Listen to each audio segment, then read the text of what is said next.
My name is Ryan, and I want to show you some of my favorite places in the enchanting country of France. So here's my French top 10.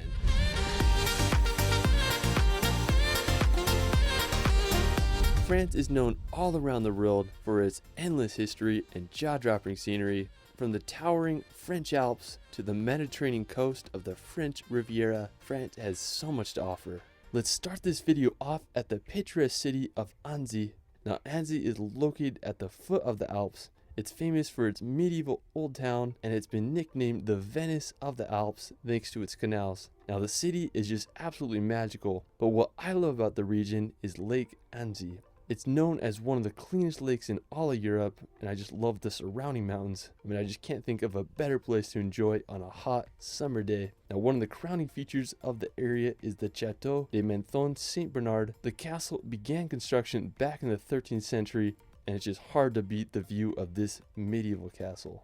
After Annecy, we're going to head over to the nearby French Alps. Now, this is definitely my favorite region in all of France. It's home to the incredibly massive Mont Blanc, which is the highest mountain in all the Alps at 15,774 feet. If you want to get a close-up view to Mont Blanc without the hiking, you can visit the Aiguille du Midi. Now, special thanks to my friend Guillaume Rougelot for helping me out with footage. I'll link his channel in the description below. Now, the Aiguille du Midi was constructed back in 1955, and when you see it, you just can't fathom how they were able to build this on top of a mountaintop. Now, to get there, you can take a 20-minute cable car ride, which holds the world record for the highest vertical ascent by a cable car with an elevation gain of 9,000 feet. Now, when you reach the top, you'll be able to witness one of the best 360 views in all the Alps. Now, if you're into hiking, you'll have to experience the Tour du Mont Blanc. It's a roughly 170-kilometer trek that loops around Mont Blanc. You'll not only hike in France, but you'll also go through Italy and Switzerland.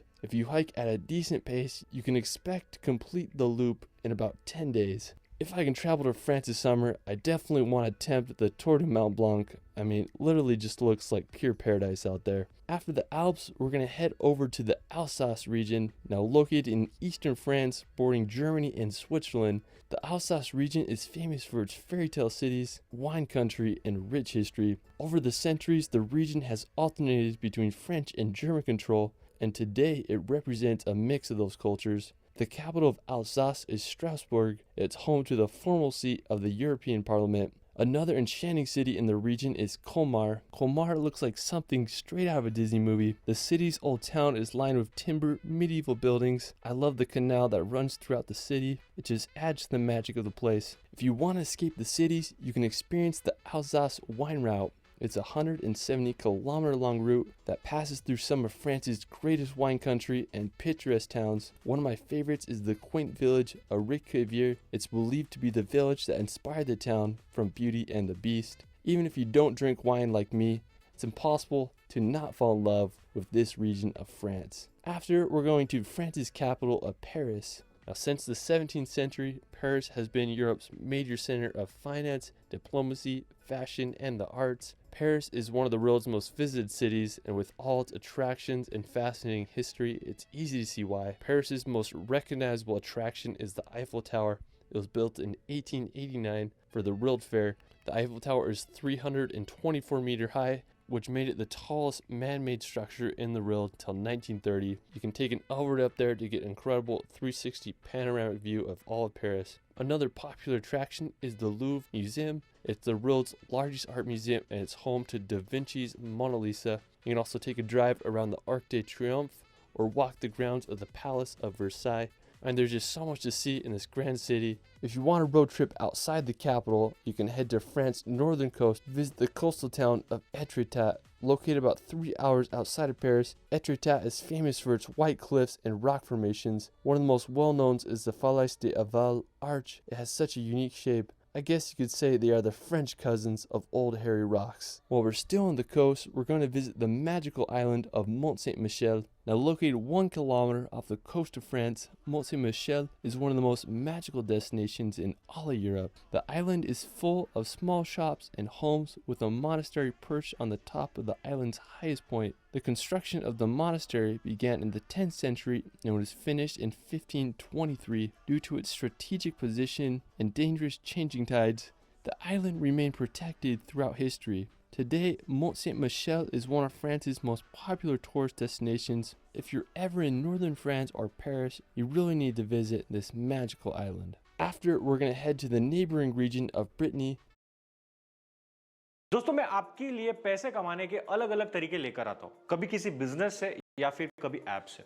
But आपने कभी ऐसा सोचा है कि यार जो हम लोग ludo Now, located on the northwestern tip of France, Brittany is full of rugged beaches and countless lighthouses. One thing that is particularly fascinating about Brittany is its presence of megalithic monuments. There are thousands of stones scattered around the region, ranging from ancient tombs to single standing stones that were arranged by Neolithic people over 7,000 years ago. I mean, just pretty interesting if you ask me. Now, aside from the ancient megaliths, Brittany is home to some stunning coastal towns. One of my favorites is Le Conquet. It's an ideal maritime city with a picturesque harbor. One of the highlights of the area is the Kermovan Lighthouse. I mean, just such a beautiful setting. Aside from Le Conquet, Brittany is full of hundreds of seaside towns and beaches just waiting to be discovered. After, let's head over to the medieval fortress of Carcassonne. Now, when I imagine medieval Europe, I don't think there's a better place that exemplifies it better than this fortified city. Located in southern France, Carcassonne began as a Roman fortified hilltop and was given to the Visigoths in the 5th century, who continued to fortify and build the city.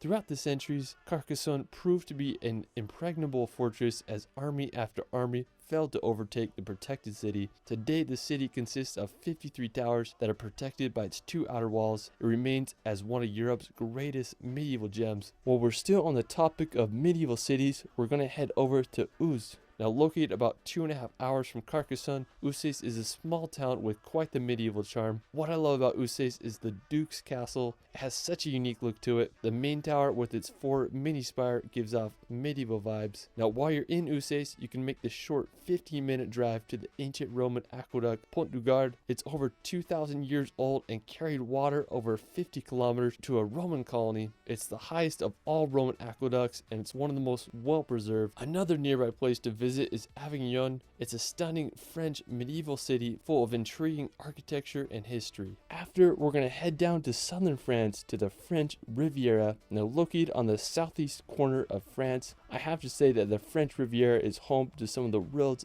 best coastline. It's the perfect contrast between mountains and the Mediterranean Ocean. One stunning city on the French Riviera is Menton. It's a stunning coastal city sandwiched between Monaco and the Italian border. I just love its ports with the backdrop of the Green Mountains. And compared to other popular cities on the Riviera, such as Nice or Cannes, this one's not as crowded, so it's a perfect place to visit to escape the crowds. Now, if you're looking for some medieval vibes, you can visit the nearby hilltop village of Ez. The village dates back to the 1300s, and when you explore the city, you'll feel like you're going back in time. You can hike to the summit on the town with a fortress on top, and you'll get some of the best views of the French Riviera.